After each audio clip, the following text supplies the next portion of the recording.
দুবাইয়ে গ্রেপ্তার হওয়া বাংলাদেশ পুলিশের সাবেক আইজি বেনজির আহমেদকে ফিরিয়ে আনতে খুব বেশি আশার আলো দেখছে না দেশটির সংশ্লিষ্ট কর্মকর্তারা। বেনজির আহমেদকে ফিরিয়ে আনতে আরব আমিরাতে ছুটে গিয়েছেন এনসিবির বেশ কয়েকজন কর্মকর্তা। তাদের সাথে কাজ করছেন বাংলাদেশের আমিরাত দূতাবাসের কর্মকর্তারাও।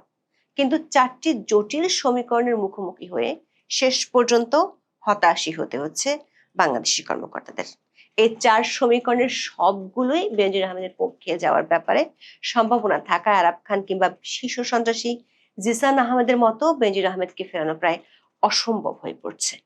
বেনজির আহমেদের হয়ে দুবাইতে মামলা লড়ছেন এমন সংশ্লিষ্ট ব্যক্তিরা বলছেন, আরাব খান কিংবা জিসানের ক্ষেত্রে দুটি সমীকরণ কাজ করছিল, আর বেনজির আহমেদের ক্ষেত্রে আরো দুটি নতুন সমীকরণ যোগ হয়েছে। তাছাড়া বেনজির আহমেদের হয়ে বাংলাদেশ পুলিশ ও সেনাবাহিনীর সাবেক কর্মকর্তাদের একটি গ্রুপ কূটনৈতিক এবং আইনি তৎপরতায় অংশ নিচ্ছেন এমন তথ্য সম্পর্কে নিশ্চিত হওয়া গেছে। বিস্তারিত জানতে চলুন যাওয়া যাক বিশ্লেষণে।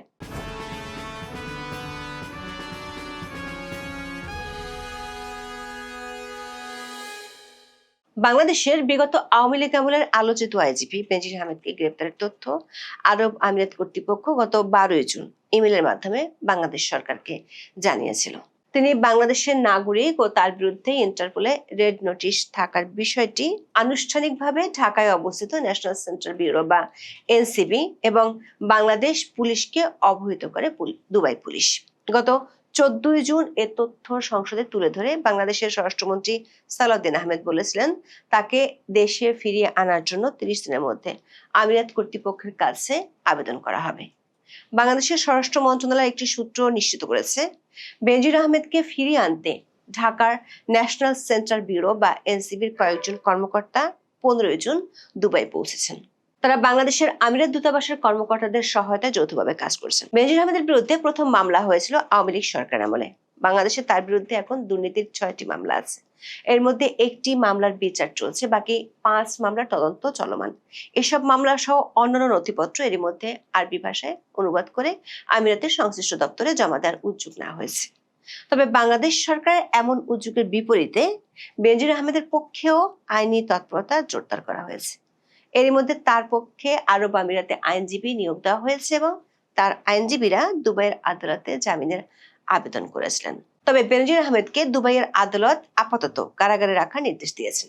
সংশ্লিষ্ট আইনজীবী এবং কর্মকর্তারা বলছেন, বেনজির আহমেদকে ফেরানোর ক্ষেত্রে প্রথম ধাপটি হলো বাংলাদেশ সরকারের পক্ষ থেকে আনুষ্ঠানিক আবেদন। এই আবেদন জমা পড়লে সেটির শুনানি হবে আরব আমিরাতের কোর্ট অফ আপিলে। এই আদালতই প্রাথমিকভাবে নির্ধারণ করবে যে তাকে প্রত্যর্পণ বা ফেরত পাঠানো যাবে কিনা। যদি কোর্ট অফ আপিল বেনজির আহমেদকে বাংলাদেশে ফেরত পাঠানোর পক্ষে রায় দেয়, তাহলেও ফেরত আনাটা নিশ্চিত হবে না, কারণ তখন বেনজির আহমেদ সেই রায়ের বিরুদ্ধে দেশটির সর্বোচ্চ আদালত কোর্ট অফ ক্যাসেশনে আপিল করতে পারবেন। এটি সংযুক্ত আরব আমিরাতের সুপ্রিম কোর্টের সমকক্ষ। আর দুই আদালত যদি প্রত্যর্পণের পক্ষে রায়ও দেয়, তবে চূড়ান্ত সিদ্ধান্তটি আসে ইউএ সরকারের শীর্ষ নির্বাহী বা প্রশাসনিক পর্যায় থেকে। এই 3 ধাপ উত্তরণের জন্য বাংলাদেশ থেকে যাওয়া এনসিবি এবং আমিরাতে বাংলাদেশি দূতাবাসের কর্মকর্তারা বেশ দৌড়ঝাঁপ শুরু করেছেন। সংশ্লিষ্ট সূত্রগুলো বলছে, প্রথম দিকে কূটনৈতিক তৎপরতার মাধ্যমে বিষয়টা যতটা সহজ মনে করা হয়েছিল, বাস্তবতা এখন প্রায় 180 ডিগ্রি ঘুরে গেছে। কারণ এই কেসে যোগ হয়েছে 4টি সমীকরণ। প্রথমত, বেনজির আহমেদের জাতীয়তার পরিচিতি। বাংলাদেশ সরকার পক্ষ থেকে বেনজির আহমেদের 4টি পাসপোর্ট থাকার কথা ইন্টারপোলকে জানানো হয়েছিল, কিন্তু আমিরাতের তদন্ত সংস্থা বেনজির আহমেদের কাছে বাংলাদেশের ভ্যালিড কোনো পাসপোর্ট পায়নি। বেনজির আহমেদের ঘনিষ্ঠ একটি সূত্রে জানা গেছে, তার কাছে তুরস্ক ও পর্তুগালের পাসপোর্ট আছে। শুধু ভিন্ন দেশের পাসপোর্ট থাকার কারণে দুবাই থেকে অতীতে দুজনকে ফিরিয়ে আনতে পারেনি বাংলাদেশ সরকার। একজন হলেন শীর্ষ সন্ত্রাসী জিসান, আরেকজন পুলিশ কর্মকর্তা হত্যা মামলার আসামি আরাব খান। আরাব খানের কাছে ভারতের পাসপোর্ট ছিল। 2023 সালে আরাব খানকে ফেরত আনার আবেদনের সঙ্গে সংযুক্ত করা হয়েছিল আসামির 7 কপি ছবি, 24 পৃষ্ঠার গ্রেপ্তারি পরোয়ানার অনুলিপি, এফআইআর এর কপি, জাতীয় পরিচয়পত্রের কপি, ভারতীয় পাসপোর্টের অনুলিপি এবং পরিচয় শনাক্তে সহায়ক অন্যান্য গুরুত্বপূর্ণ নথি। পাশাপাশি আদালতের গ্রেপ্তারি পরোয়ানা, তদন্তে পাওয়া তথ্য এবং আসামিকে দেশে ফিরিয়ে এনে বিচারের মুখোমুখি করার প্রয়োজনীয়তা বিস্তারিত তুলে ধরা হয়েছিল। কিন্তু ভারতীয় পাসপোর্ট থাকার কারণে শেষ পর্যন্ত আমিরাত সরকার তাকে আর ফেরত দেয়নি। একই কাণ্ড ঘটেছিল জিসানের ক্ষেত্রেও।